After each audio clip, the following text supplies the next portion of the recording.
বলছি। নৌকা বিলাস গানটা যে আমরা আজকে পরিবেশন করছি, এই নৌকা বিলাস কেন না, সেগুলো বৃন্দাবনের কথা।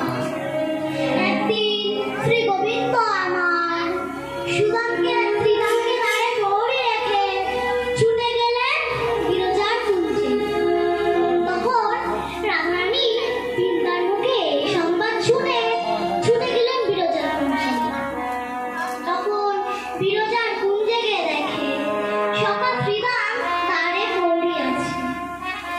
তখন রাধারানী করজোড় করে বলছেন, ভাই শ্রীরাম, দ্বার ছেড়ে দে, আমি বিরজার কুঞ্জে যাব। তখন শ্রীরাম বললেন, কিশোরী, সখার বিনা অনুমতিতে দ্বার ছাড়তে পারবে না। রাধারানী অনেক অনুরোধ করলেন, কিন্তু কিছুতেই শ্রীরাম দ্বার ছাড়লেন না। তখন যে পূর্বক রাধারানী বিরজার কুঞ্জে ঢুকতে গেলেন, অমনি শ্রীরাম তার হস্ত দ্বারা বাধা নিক্ষেপ করলেন। তখন সে হাত দিয়ে লাগলো রাধারানীর গায়ে।